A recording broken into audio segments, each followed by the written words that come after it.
People in Iowa are good people. We all care about each other. We look after each other. Villisca is a beautiful town. But like all small towns, we got our secrets.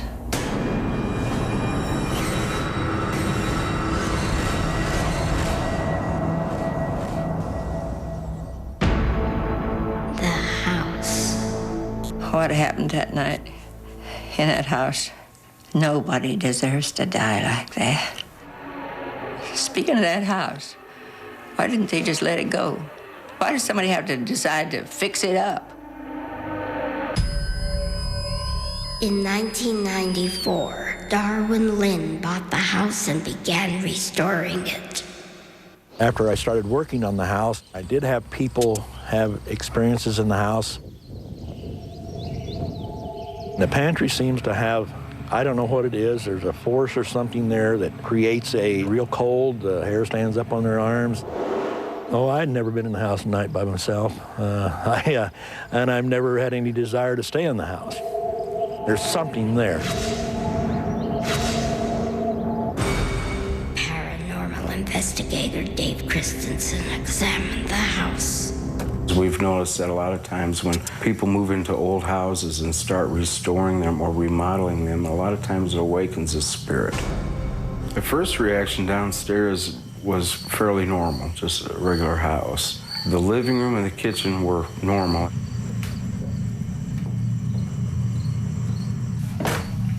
We went upstairs to the second floor. The second floor was really, really cold. I had an uneasy feeling. Monday morning, the 10th of June, 1912, the local town marshal came and went through the house, and he found two girls in the northwest bedroom over here, their heads chopped off with an axe, and found husband and wife, Joe and Sarah Moore, and then in the south bedroom, the four children. All of them were apparently asleep when they were struck. The killer had picked up an axe in the backyard. All the victims were hit in the head from the chin up.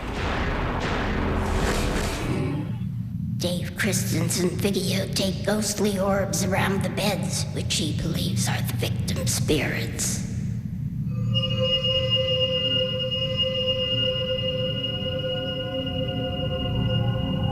Lena. An orb, sometimes you can see them, most of the time you can't.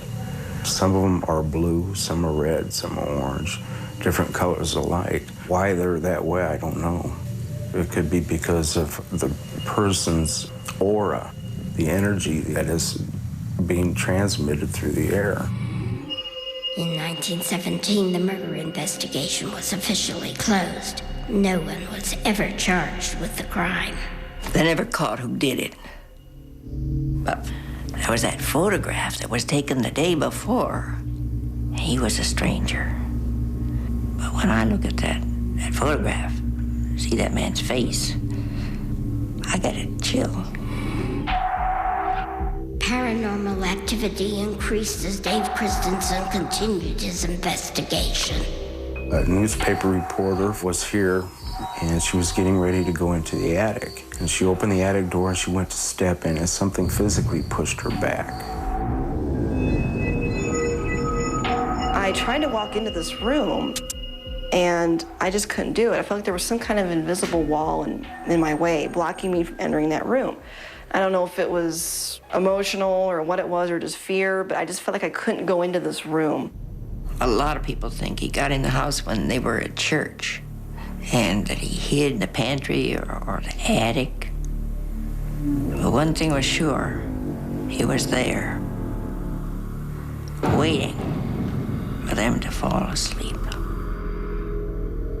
One of the first evenings we were here up in the attic, kind of a creepy, eerie feeling for a good 45 minutes to an hour. It felt like something passed by me. And right after it did, it went bolting past Dave and down the stairway, and it just felt like just an ice-cold breeze going through the whole house. Some in Villisca believe the restoration of the house stirred up more than the victim's spirits. They believe the spirit of the killer has also returned. When you're in there and he's in there and he's around you, you can feel him. You can hear him moving around. You can start feeling the energy build. You can start feeling your heart beat faster. You start getting more nervous, more anxious. You start wanting just to get out. Villisca lost its innocence that night in 1912. You're never safe in your own bed, in your own house, in your own town. Coming up next, the Village of the Damned. They call us one of the most haunted small towns in America. I just can't go in that